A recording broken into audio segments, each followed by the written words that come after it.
That's good though, Jack. I like It is that. a good one. Yeah.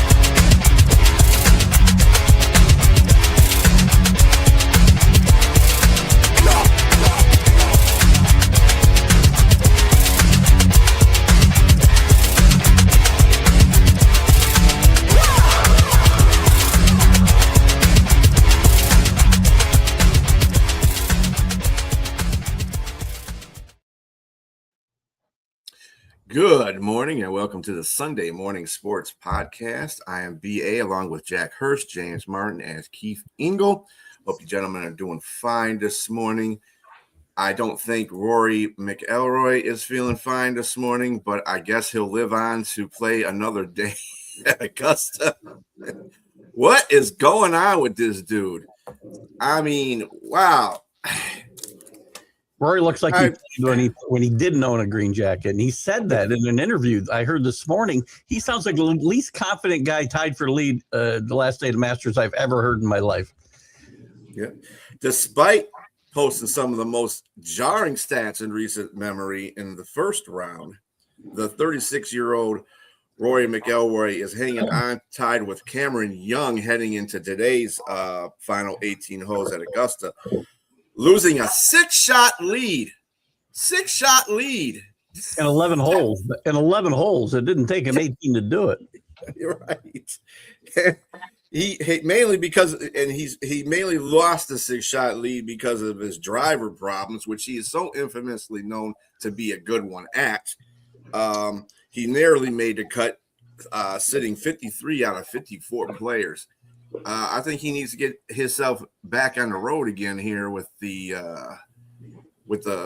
driving. And yeah, he missed a couple of like James said earlier before we got on there, he had a couple double bogeys too, and that's not good. In fact, he said that when he talked to what's his face, the ex green jacket golfer, what's his name, Keith?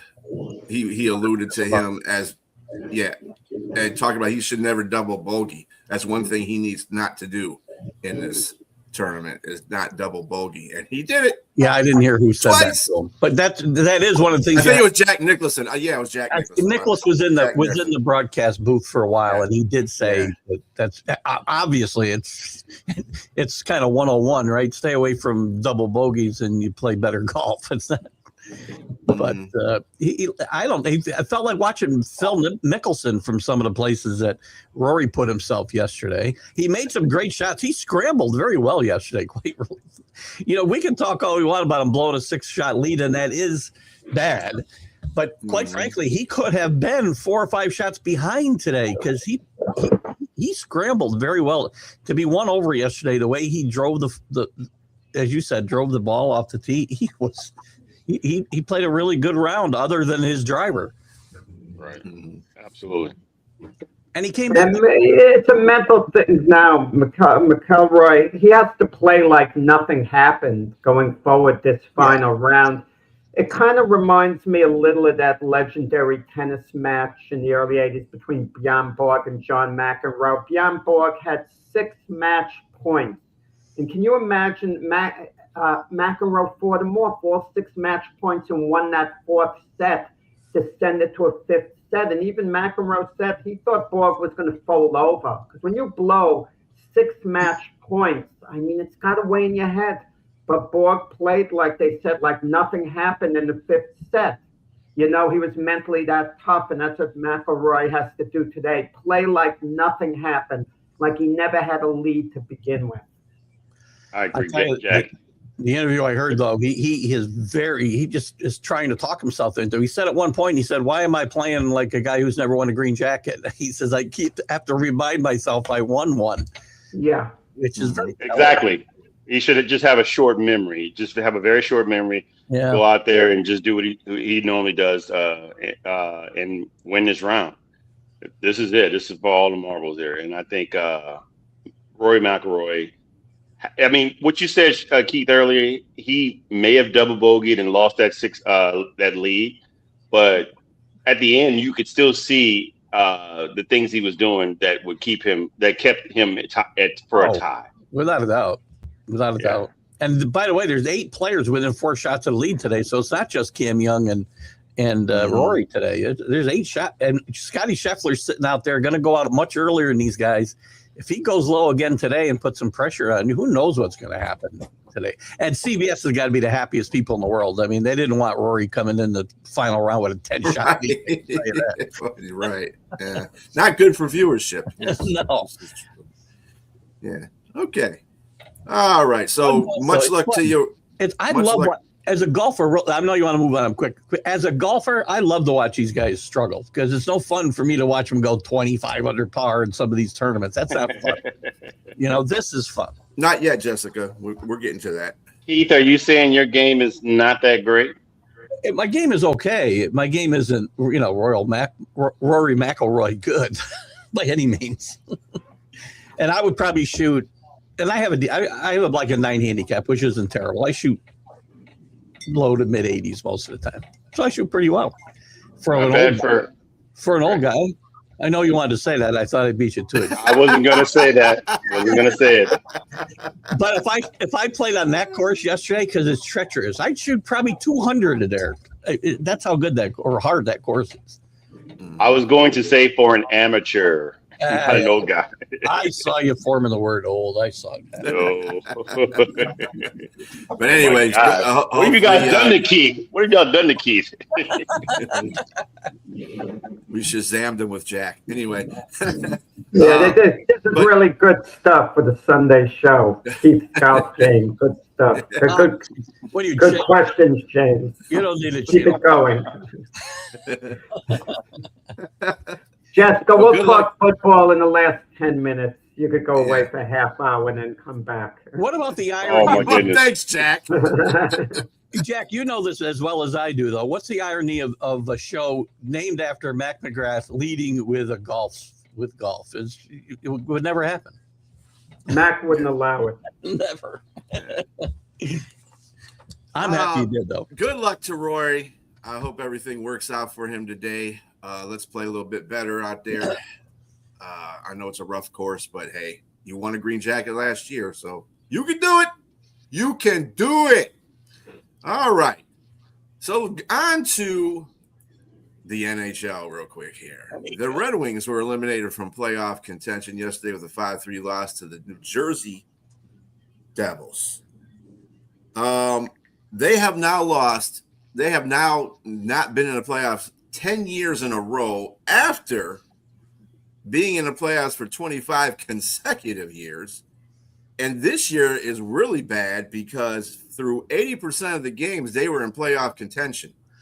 And not since 1969-1970 season, when the Montreal Canadiens had a 69 points in first 53 games, that this has happened to a team. So I think it's time for somebody to probably escort Steve Yzerman out the door, because he is not to say he's been here for 7 years and has not made this team a playoff contender. Put him back on the ice, maybe. Put him back on the ice. Maybe that's probably where he needs to be. Right. Good morning, Linda. Good morning. Good morning, Miss Linda. Hey, Linda. Hope all's well. I don't look to me for any sympathy. My New York Jets haven't been in the playoffs 15 years in a row. So, the Red Wings are just kids as far as I'm concerned. Well, considering the fact that the Red Wings were once a dominating franchise in the NHL, that's kind of bad for them.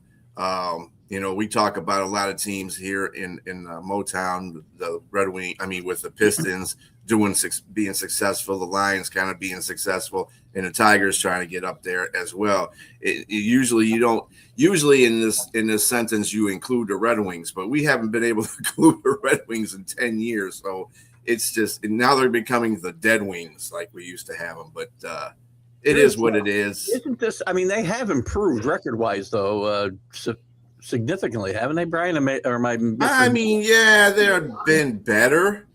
I mean, in recent years. I wouldn't consider that. Well, I mean, this year compared to recent years. It's like let me compare this to your New York Yankees. The Red Wings are expected to get into the playoffs. They're expected to get in the playoffs every year. Yeah, that's the expectations. Now, and I think that's the problem. Regardless of how they improved, whether better or just a little bit better, the expectation is them to get the playoffs. Period. This franchise is been built on that proud legacy. So now I don't know. Like I said, I don't know where Steve Yzerman's going from this point, but it's definitely not. Brian, 41 wins, 30 losses. I mean, I know that's a ton of parity in hockey, but when you look at the record, that doesn't exactly look like they're bad. 41 wins, 30 losses. They're bad. Well, again, they've been bad the last month. Though, yeah, they've been terrible. I think they were 3-11-5 or 3-11-5 coming out the gates after the Olympic break, and they were at least third in the conference before they went into the Olympic break. So they basically had a meltdown. Yeah, as a meltdown over that time, and that's the players have been bad in the last half. The goaltending has been bad in the last half. The coaching, in fact, the coach has been saying that he's probably part of the problem as well. But actually, it's going to fall on top of Steve Yzerman because he's one that wanted to bring this team out of the playoff slump that they were in 7 years ago, which was 3, which Jack would be like poo-pooing against. But yeah. I don't know what's going on with him, but right now, Buffalo, Tampa Bay, Montreal, Ottawa, and Boston have all made the playoffs so far for the Eastern Conference, and for the Western Conference, Colorado, Dallas, Minnesota, Utah so far have made it for the Western Conference. So it's going to be should be really good because Florida's not in it no more. So we're going to have a brand new Stanley Cup champion. That's good, I guess. So I think the Buffalo story is. I think the Buffalo story. Them coming back, they've had almost 2 decades. It feels like of futility. And Lindy Ruff in his second run there has done a really good job getting them back to the top of the East. So great job, or near the top of the East anyway. Great job. All right, from the NHL to the MLB, let's talk about this. And this is also related to another story that me and Jack were getting into too, with players not making really good decisions lately. Jazz Chisholm's failed decision in the 10th cost the Yankees yesterday to Tampa Bay. He admitted that he was confused about which runner that he needed to get out in the double play ball that was hit toward him, which he did not handle cleanly, by the way. Let's get that straight. They figured that he could tag could have tagged the second base runner and threw to first and got the double play and got him out the inning. But instead, he did not do that. And that ended up being the costly mistake that led to the loss. I know that Keith has talked about Jazz a couple of times and his lack of fielding. He's a good fielder. A lack of mental focus sometimes. Yeah. Mm-hmm. He's a good fielder, really good second baseman, but it didn't cost the Yankees the game. I think we're being over dramatic. What we're making a big deal about is Jazz throwing the ball to first base. There's 1 out while the winning run is scoring. The winning run would have scored anyway had he thrown home. But why are you throwing to first base? It made no sense with 1 out. Like, you get the guy out, the winning run is scoring. But he didn't field the ball cleanly. They played the infield in. So he wasn't going to get the guy at home. The only hope was to get a double play at that point, and he didn't quite handle it cleanly. Could they have gotten the runner going from first to second who maybe held up for a moment? It's all possible. but why on earth did he throw the ball to first base? That was the thing about it. It was like such a mental gap, but it didn't cost the Yankees the game. Let's be clear on that. The play itself literally cost the Yankees a game. No, it didn't cost. A winning run would have scored. No, not if he Without got the double question. play because he could have tagged the runner. That play, He tagged Had the he runner, handled the Jack. ball cleanly, had he handled the ball cleanly, yes. see, I Then swear, he could have gotten a double play, perhaps. Now you but sound he like didn't handle it cleanly. this is exactly the problem I have with Aaron Boone. And now Jack is channeling Aaron Boone. We're going to excuse away Jazz kicking the game away in the 10th inning. Come on. I mean, listen, the same thing is happening with other teams. Players make mental mistakes. You work with them. Believe me, Aaron Boone has had talks with Jazz Chisholm behind closed doors. The Yankees can't play anyone else at second base for now. They have no other alternatives. He's their best option there. That's sad. I like Jazz. I do like Jazz a lot, but he has these little mental his brain cramps up, and I don't know. Well, he bobbles the ball, the games. That's really the ball game. He's got to field it cleanly, and then they have a shot of double play, and they get out of the inning. You're right. He fielded it cleanly. Right. Yeah, well, it's just like Jack's team, the Mets. Also, Mendoza's been having They're some not problems. my team. I'm a Yankee fan. They're not my team. Well, you talk about the Mets a lot, so that's why. Well, we got to cutting him a little equal time here. I mean, like Keith doesn't want to give him any time on any of the shows. I like to talk about Major League Baseball. That's all. I don't. Oh. Anyway, the same thing with Lindor's mental mistakes in New York. The other New York team was the Mets. Yeah, he's having problems too. And Mendoza's kind of like, I don't understand what's going on with this guy. So I'll leave that for Jack. No. We're getting to a certain point that I talked about years ago when the show was in its early stages.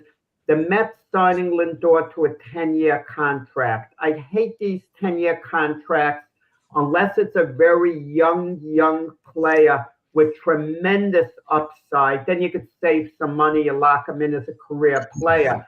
But Lindor was established at that point, and I said he's going to have a number of really good years.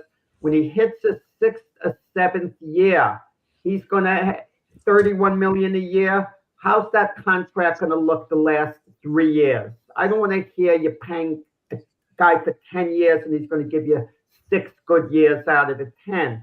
And what's Lindor? I think in the 5th year, that contract or something, 5th to 6th. And they got to pay him. He's going to have 5-6 years left at $31 million a year. These teams know, Jack, we talked about this before, right? They know the last 2-3 years of these contracts, they're not going to get value, that same value they got the first, well, he's only in year 5, but the first 7 years or whatever numbers you want to put out there. Yankees have done it lots. When they signed CC the last time, they knew they weren't going to get value out of him, the same value out of him in his, I think it was a 7-year contract. The 6th and 7th years, he did the first 4. So I think that's the cost of doing business. You're going to pay guys for what they did the first part of that contract and overpay them, or you don't do it at all. So you don't do it at all. Let someone else make the mistake. Look at the big picture. Don't look at things just at the moment. Is trading an option, or are there trade clauses in his contract towards the end? No one else is going to want to pay that big money. The rest of his contract to James. What teams do, they pay part of the contract.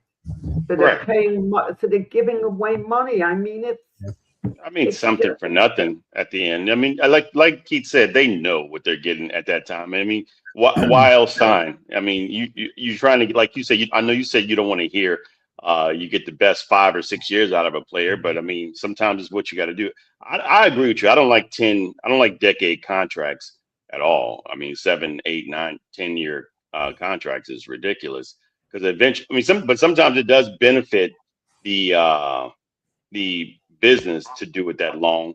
because you're already getting way ahead of what inflation and everything else that it increases. It is smart, James. You're right, and Jack talks about this a lot to give him credit.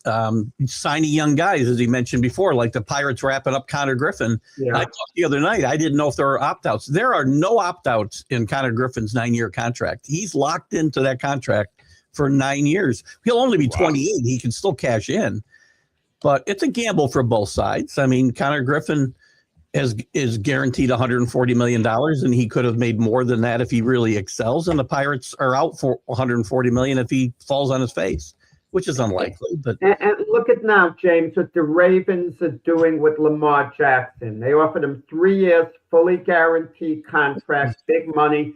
Lamar Jackson's not taking it. He wants like at least 5 years, at least. And the Ravens are thinking, is he going to be good in years 4 or 5? They could get really stuck with an awful contract, and they have a vision down the road. I don't know whether you guys would give Lamar Jackson the 5-year deal. Right now, it's tempting because he's still good. He's still your leader. You still need him. But what's going to be down the road? I mean, teams don't think of that as much as they should. The unfortunate part about those types of players is that their peak is going to eventually, like, it's a lot quicker than a guy like Peyton Manning or Tom Brady, because their legs is a huge part of their game. And so, and they take a beating, which people don't like. Look at Cam Newton. I mean, he fell off a cliff. That was a steep drop for him. It was a steep drop. James, the Panthers, shame on them. They allowed Newton to keep taking beatings game after game. Somehow they didn't protect him. Right. I mean, but at the same time, with Lamar Jackson, you're starting to see more injuries that occur now in the latter part of his career. So I think we'll see how he does this year. But I'm really kind of alarmed that they let their center go too as well. And so, a guy like that definitely needs his offensive line. And, your the second best player on the offense is always the center. It's got to be the guy that hands you the ball and calls the plays on the line and stuff like that. So that's going to be a big deal for Lamar. And you're right. I agree with you. I wouldn't give Lamar a 5-year contract. I would probably be more inclined to do like a three-year contract because of the you're not sure about the life of his skill set. Yeah. A young quarterback like a Drake May, I would give 7-8 years. Very, very young. He's going to be around. You lock him in for all those years. But... Hey, Keith, if there's any more, do you have any more baseball news for us for today before I get into what's playing? What did I jot down here for myself here today? The Yankees spotty play we already talked about. Mets bring up Craig Kimball, so that's big news. I think he graduated with Jack in high school. I'm pretty sure. like me, he's taking a dip down in minus, trying to work his way back. Can you imagine a guy who was a mainstay at ESPN coming to us and being on this panel, trying to work his way back to ESPN? That's what Greg Kimball did. Go to the minor leagues. He pitched a game. I mean, he's a potential Hall of Fame. At least it's going to be given some real consideration. And he's willing to pitch, he was willing to pitch in the minors a game or two. Yeah. The really big news for me this week, and I mentioned it on the Wednesday night show, was that contract that Connor Griffin signed with the Pirates and Paul Skeens' reaction to it, which I think is telling that Paul Skeens knows that the door is wide open for him. He's not going to be a Pirate for long because he mentioned that, after the signing that Connor Griffin would be the face of the franchise for years to come. So I don't think Skeens could become I don't think he could become a free agent for 3-4 more years. The Pirates are going to get rid of him before he's arbitration eligible, would be my guess. They're not going to pay him $40 million a year in an arbitration deal like the Pirates are paying Scooble almost. So I don't think they'll wait. That was a record arbitration the Tigers got too. That's if the Pirates stay in contention, I can see Skeens staying the year there. And if they don't, name will come up at the trade deadline. And if not, the next year, if there's baseball next year, we'll be hearing about Paul Skeens getting traded before that arbitration time. He's going to make money somewhere. Yes, sure. He's going to make a lot of money. Oh yeah. So today's slate of NFL and Major League Baseball games goes as this: Miami is visiting Detroit, Arizona's at Philly, San Francisco's playing the Baltimore Orioles, Minnesota's at Toronto, Athletics at the New York Mets. The Yankees are going to Tampa or staying in Tampa Bay. The LA Angels will be playing Cincinnati. Washington's at Milwaukee. Chicago's at Kansas City Royals. Boston's at St. Louis. Pittsburgh, Chicago. Colorado at San Diego. Texas at the Dodgers. Houston and Seattle. And bringing up the rear, Cleveland at Atlanta. So there is your slate for today's Major League games. Now going to the NBA, which is today, is the final day of the regular season. Seeds are to be determined on today. We don't really have any seeding because some seeds need to be determined today.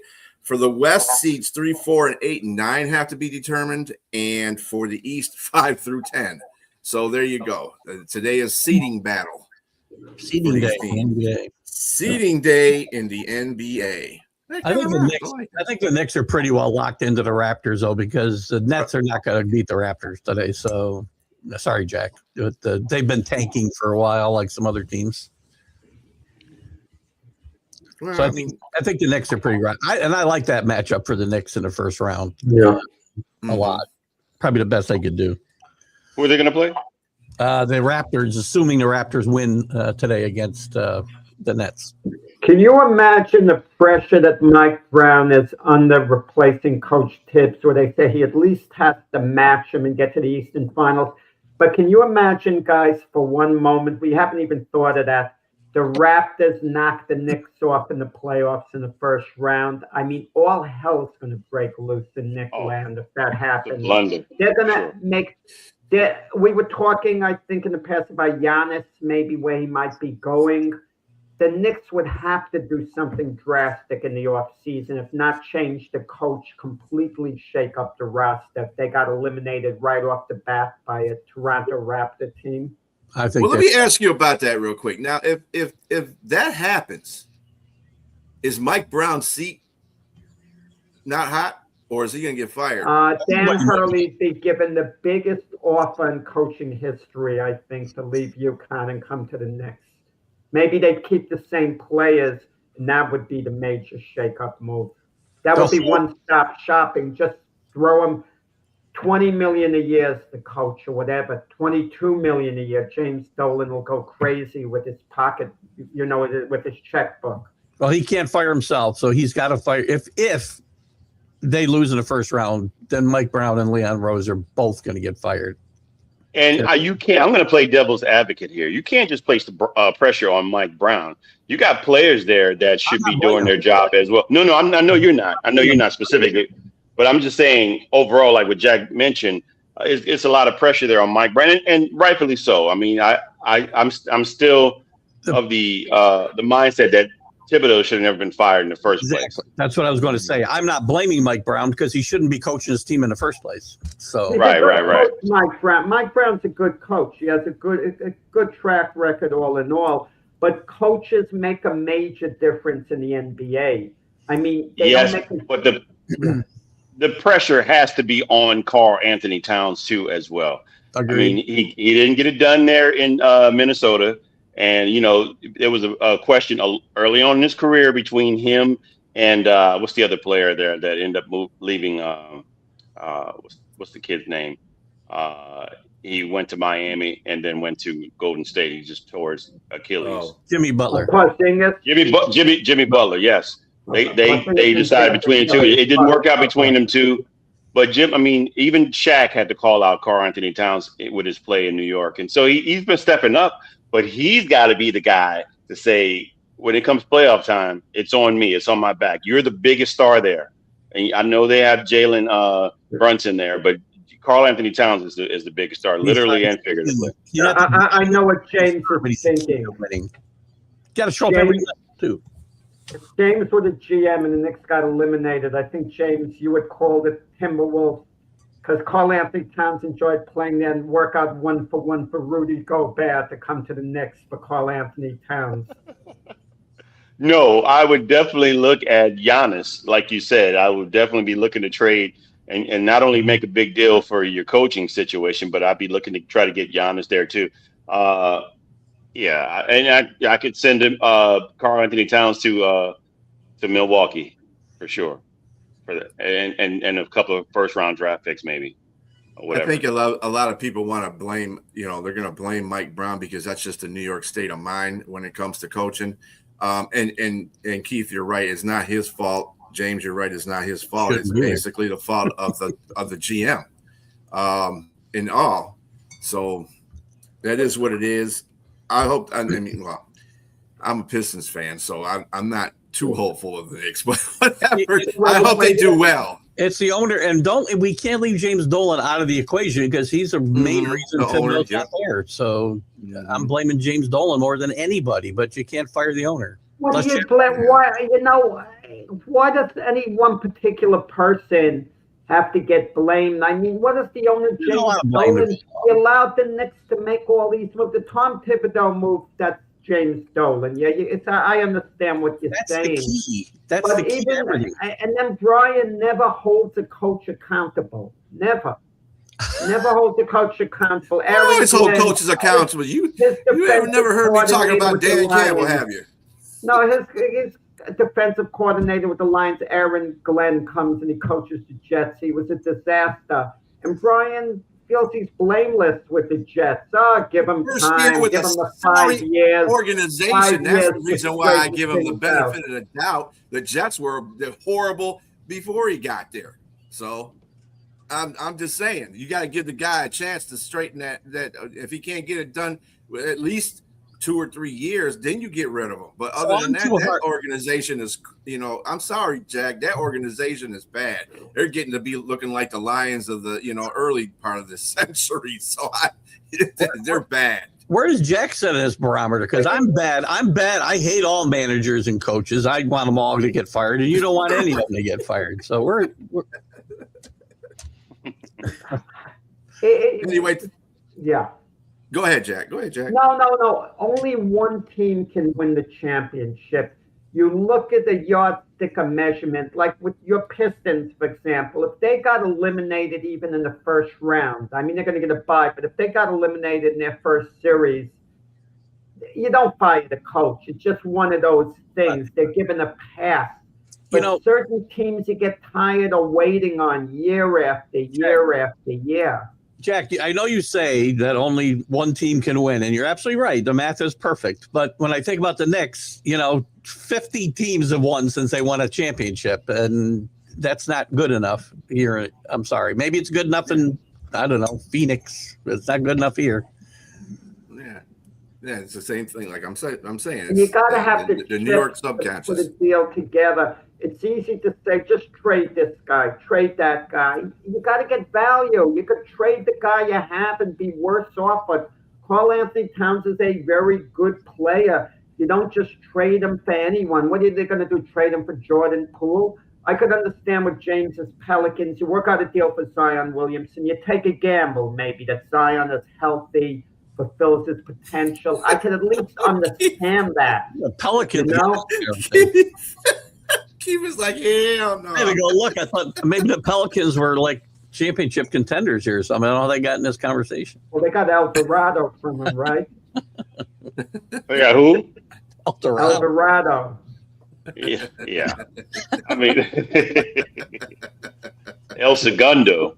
I mean, I don't know if we're any good there. We're just not good right now. And there's potential. There's a ton of potential there. Mm-hmm. They just got to put it together. And I think the coaching change in the early in the season was a big deal. And I just want to see what they can do there. There's a lot of talent there. So it's just they got to wait till next season and see what kind of moves they make in the off season. Hire Mike Brown after we rehire Tom Thibodeau. Do that. For sure. Absolutely. So as of right now, the playoff picture in the NBA looks as this. Obviously, the Pistons and Boston will be getting a bye. New York will be taking on Toronto. Cleveland will be taking on Atlanta.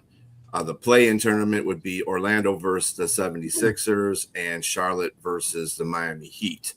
In the West, the top seeds would be OKC and San Antonio. First round matchups would be Denver and Minnesota. The Lakers wins for Denver, by the way. Yep. And Lakers at Houston. Go ahead, James. Well, I was just going to say that Denver doesn't have any of their players playing, and questionable is Jokic. And so the Lakers, they have to play San Antonio, which I'm pretty sure they're resting all their players. So they're likely going to beat San Antonio if Jokic plays. The Lakers have to play Utah. So if the Lakers win, the Lakers have the tiebreaker because they won the series against Denver. Yeah, and the play-in for the Western Conference will be the Phoenix Suns in Portland and the LA Clippers at Golden State. That'll be interesting. So this is dependent on the scores of today, and today's games are Detroit at Indianapolis, Brooklyn at Toronto, Charlotte at New York Knicks, Atlanta and Miami, Washington at Cleveland, Orlando at Boston, Milwaukee at Philadelphia, Golden State at the Clippers.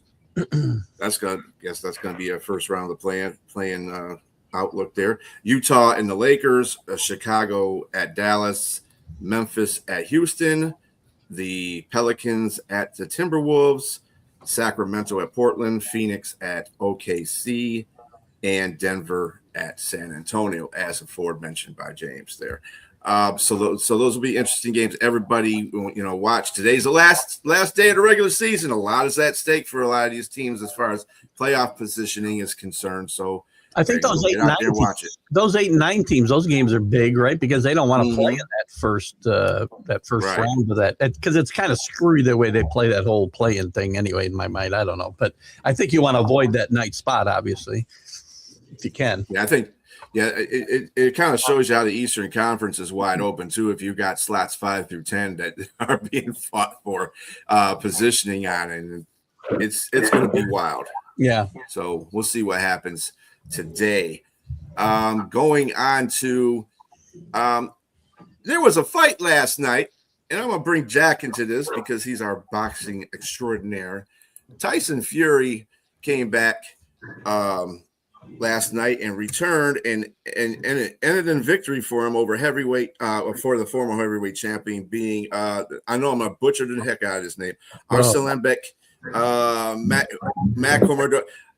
Jack would be better at this. There you go. But we could forget his name after we mention it once because it's about Tyson Fury.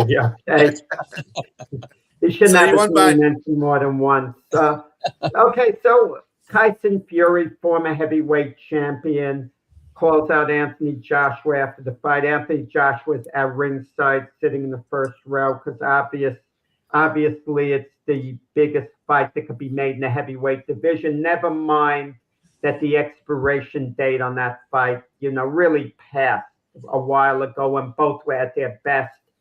And it's an entertainment business. I'll say it again. If you even look at Anthony Joshua, his last 3 fights, I mean, what did he do? He stopped Jake Paul in 6 rounds, a fight that people thought he was going to win in 1 or 2 rounds. But I won't hold it against him. It took him 6 rounds because Paul was running around the ring for the most part. And Paul has a level of competency despite what people say. Because he's a legitimate boxer now, Paul, and people look at him as just a YouTube guy.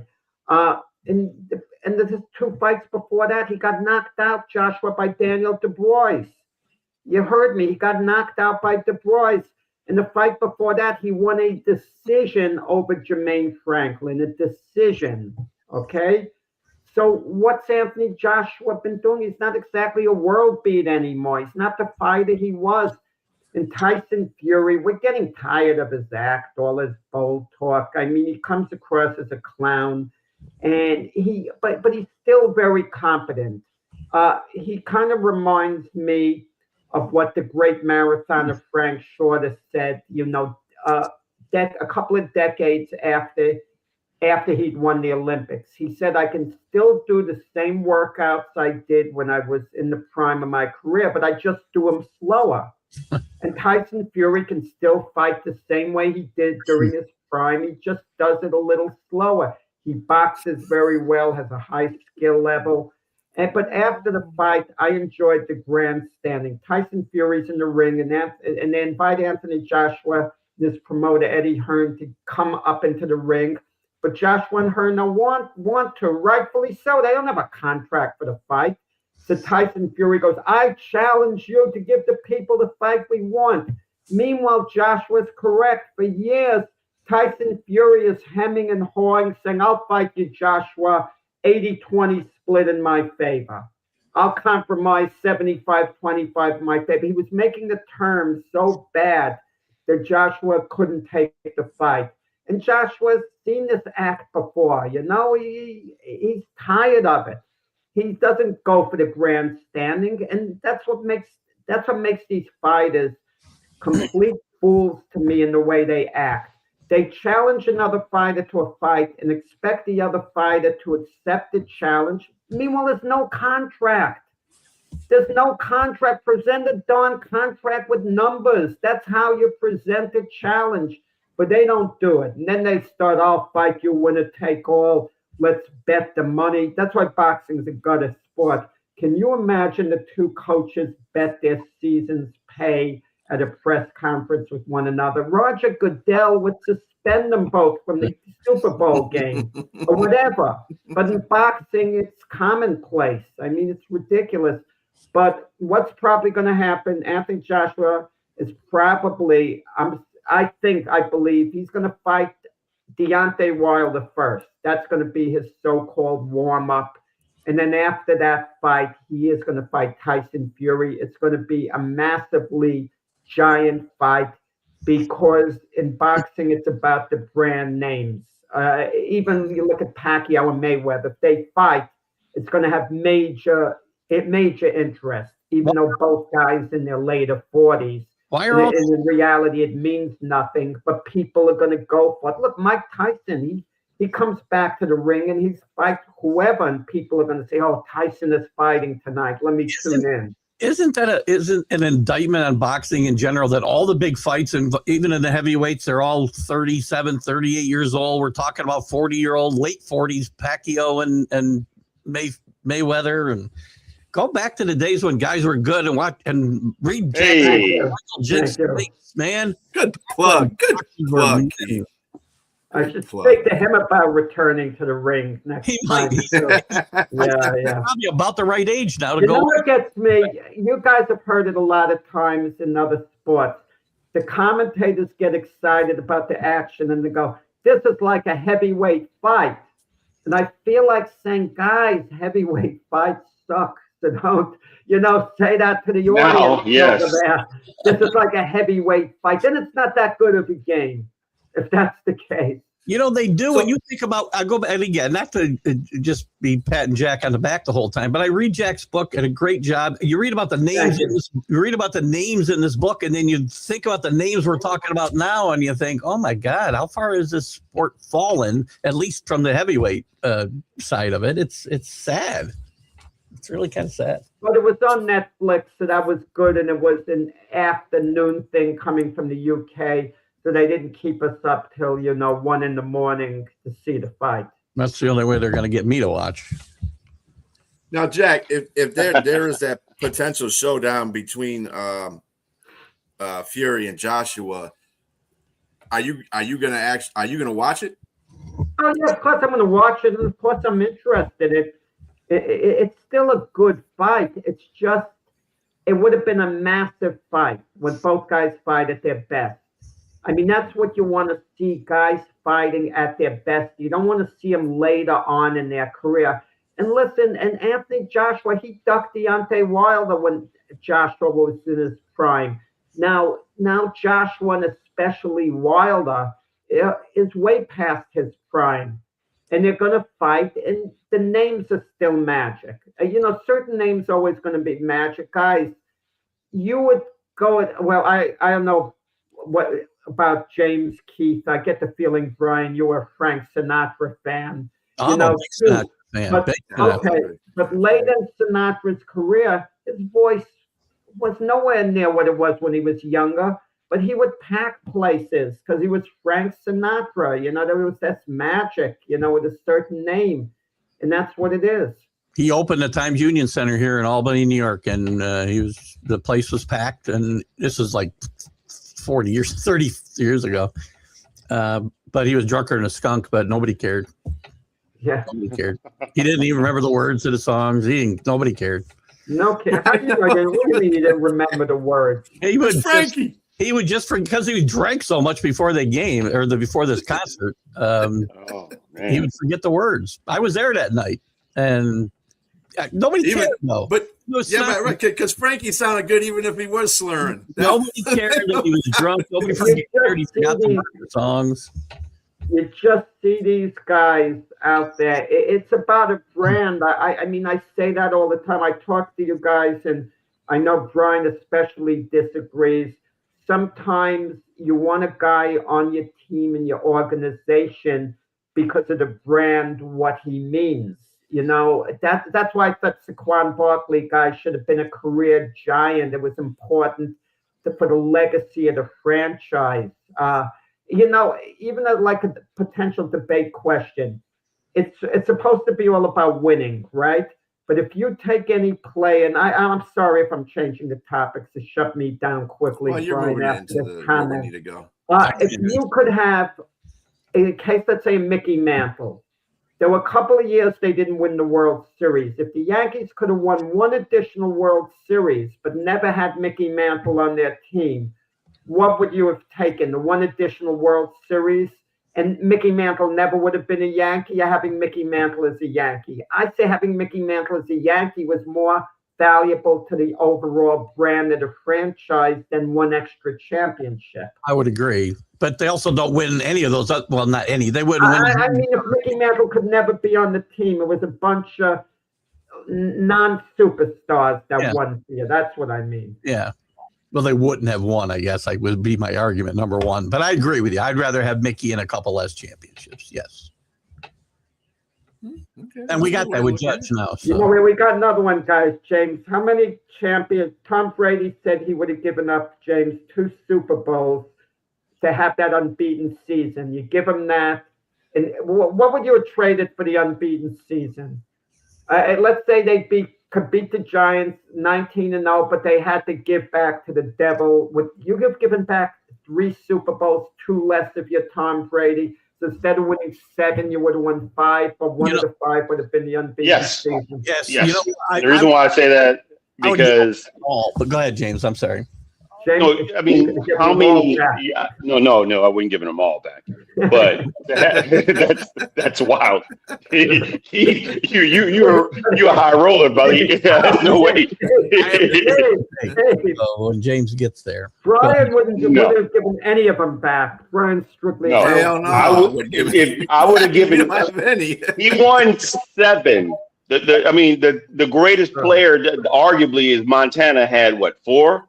Or 5? Or he had 4. He had 4. So to give them back and to have that undefeated season so you could shut Mercury Morris up and all those other guys, rest in peace, Mercury Morris, all those other guys up and say, yes, we are 18-0. And we are 19. It would have been 19-0, right? So it would have been 19-0. And that's your legacy right there. I mean, it's like Golden State not winning the championship and you're up 3-1. It's similar. I mean, it's always going to hurt. You got all of the championships, and I heard Clay talk about it. He said of all the championships they went to, he said that one still stings. It's there. You worked so hard for that moment, and it's one game. There's nothing you can do. Where's the stopping point? How do you give 3 for 1? Brady would have given 2 for 1. I would have given 3. I would have given 3. He's got 7. So to say that you have, I mean, and plus 1, he still would have 5. You know, so I mean, yeah, he still would have 5. So it's just, yeah, I would have given 3 up. Different people are going to have different answers. A player is going to answer different than James, who's not a Patriot fan, is going to answer just as a football fan. And I'm going to answer as a Patriot fan, I'm going to answer totally differently because of where I live and what I have to listen to. I'd give up every other Super Bowl to beat the Giants in the 2 we lost to the Giants. So you would have settled for an unbeaten season and one other Super Bowl, the one against the Giants, a total of 2 instead of. Yes, because Giant fans. They won 6 actually with the Patriots. See, I have to live with a given 4 away with the Patriots. I have to live around and hang around a bunch of Giant fans who think they've won 12 Super Bowls and whatever number you want to throw out there because they won those 2 against the Patriots. I'll hang that over my head forever. So if I give up all of the other ones just to beat them twice, I'd be happy. And one of them would be an undefeated season. So I would. It would have to be the unbeaten. Yeah. Because I just want to shut these guys up. Well, I guess you're giving Carolina some respect on that situation because that was one of the teams that they beat barely in one of the Super Bowls. So you could say you give that one back to them. Carolina to actually have a Super Bowl they won. Who else did they play that was pretty close? The Rams Eagles would be another one. The Rams probably won. Most of their Super Bowls are very close. Rams twice, close. Yeah. Mm-hmm.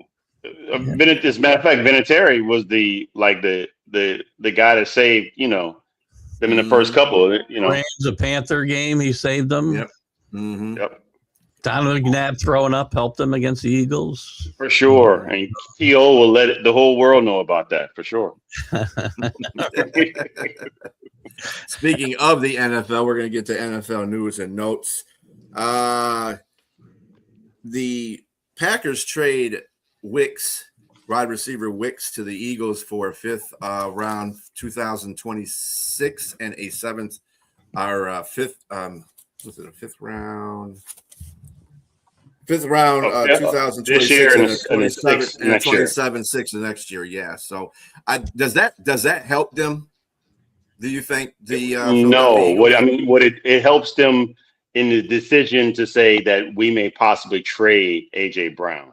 So I think that he's not just added depth. You're not trading for somebody and giving up a couple of round draft picks if you're not preparing for something. Mm-hmm. And they're probably going to draft a wide receiver as well. So I think this is probably undoing of AJ Brown, which is probably the undoing himself. But I think he's going to get traded. And Keith, there's a lot of names coming up, but specifically the Patriots have been in the mix with rumors. For sure. I meant to ask you guys that. Not because of what went down swirling around with Grable and Rossini, the photos and all, and Hub breaking a story before that about A.J. Brown maybe going to the Patriots. Are the Patriots going to kind of back off maybe a little? Because if they got A.J. Brown, now we hear all that talk that happened before. I don't know why that would change their approach at all. It isn't going to affect the organization at all.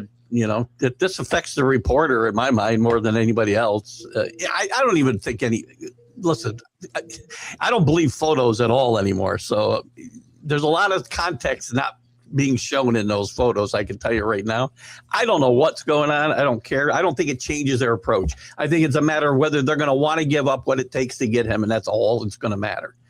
And we're not going to know. Unfortunately, we aren't going to know for another month and a half because this isn't going to happen till June 1st now. It's waited this long. They're not going to do anything. They can save themselves, I think, I want to say $7 million if they wait till June 2nd or whatever it is. But you may have a little bit more of an idea after the draft, though. You might. You'll see what teams do. Yeah, I think you'll have an idea. I have doubts they're going to want to give up what it's going to take to get him. I have my doubts. And pay him. You still have to pay him, too. I don't think this current situation is going to affect whether they get him or not. I really don't. And it's not a slam dunk that the Eagles are going to move on from him. I think, even though they might be leaning in that direction, I think it's Nick Sirianni's call. Can you live with A.J. Brown? Yeah. And A.J. Brown isn't really a troublemaker in the real sense. He's high maintenance in a way. He's a diva, like a point. Right? But does A.J. Brown have a good point? He hated the way the Eagle offense was being run. And and it looked like he was correct. The way He they was change wrong. coordinators, the whole He wasn't offensive wrong. scheme. Him and Hurts don't get along. That's the big thing. But they got along great at one point. Well, And Well, Hurts it's is not- This is not the point. It's not personal. It's more so. It's more so how how they're playing and Hurts is. I think he's had limited plays, and sometimes they say they're questioning his decision making in regards to the plays that he's allowed to choose to make. And look, I just think that whatever it is, keep it in house. They should have kept it in house, and I think and a big part of it is 6 coordinators in his tenure is not good either. No, 6 that's offensive Not coordinators. good for any player. and a couple of them left because they were very good. So Right, exactly. And Too, fairness, but yeah. it is hard on a quarterback to have to go through that many coordinators for sure. Well, I'm not shedding any tears over this whole situation because he has been in 2 Super Bowls and he's won one. So I'm not shedding no tears over Jalen Hurts right now.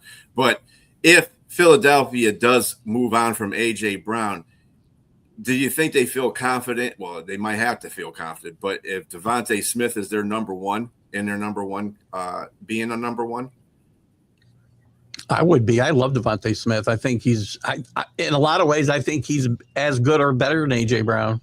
He doesn't get as many opportunities since Brown got there. I think if Brown never came to the Eagles, you'd be looking at Devontae Smith a whole different way, and you'd be looking at him as one of the top wide receivers in the game. I like that kid a lot. And is it guy a free agent? I don't know. Yeah. Yes, he is. And there's a possibility that they may either draft a tight end or they may draft a wide receiver. Yeah. But look for the Eagles. Definitely, I was just going to say, look for them to look into that area in the first round or second round of the draft. And I think I heard you mention Wednesday, Keith, that it's not the highly impact. There's like 3 really highly impactful wide receivers, but then there's a bunch of wide receivers there's more depth that you can get later. Add later. For sure. I hope the Patriots, if in fact, oh God, who were we just talking about? Oh my God. AJ Brown. No, Devontae Smith. If he, in fact, he's a free agent, I'd rather wait a year and get Devontae Smith. I wish he was the guy available right now. I really do. That's who I would like to see the Patriots have rather than AJ Brown. And AJ Brown's going to be 29 too. So and a guy his size, that doesn't, bode well for him in regards to being durability, like an elite, and being elite with speed and everything else, at that size. So with that big of a price tag as well.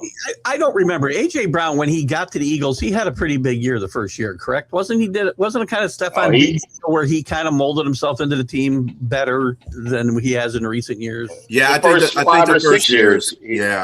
In first 5 or 6 years, he's been great. But then he kind of tailed off. He hasn't been with the Eagles 6 years, right? He was with the Titans. No. Right. I'm talking about when he went to the Eagles. This first couple of years were really good. And you got to understand the difference, too, when you have a elite running back come to your team and the offense is focused around him, like Kellen Moore had focused the offense around Saquon. Yeah. You're taking something out of the equation with that. And that's where the downfall, I believe, of AJ Brown started right there because he wasn't getting the ball. And like you said, he's a diva. I want the ball. Some receivers don't handle that with great respect or regard. So, and then that's where the issues with Hurts came into view because Hurts is a petty quarterback. If you ever watch games and if you watch AJ drop a ball, guess who he goes to next? Devontae. And he don't go back to A.J. Brown for about 5 or 6 offensive plays. So it's like, dude, if you can't catch the ball, I'm not throwing it to you. And he's petty. Fair enough. He'll do that. Because he doesn't – I mean, when you look at his percentages of throws, they're not many at all. So they run the ball a lot more than they throw it. Yeah. Anyway, this is going to come close our show out. Remember, the draft is only 11 days away. Wow. So stay tuned for that. Yeah, it's coming up on next Sunday. I think that'll dominate our conversation, the draft. Yes, it definitely will. Thanks, Jack, for that segue. Anyway, we will see you next Sunday at 8 a.m. Eastern Standard Time. Everybody have a great day, and make sure you turn to Keith Ingles' show next, The Stream of Consciousness. Everybody have a great day. Peace out. See you guys.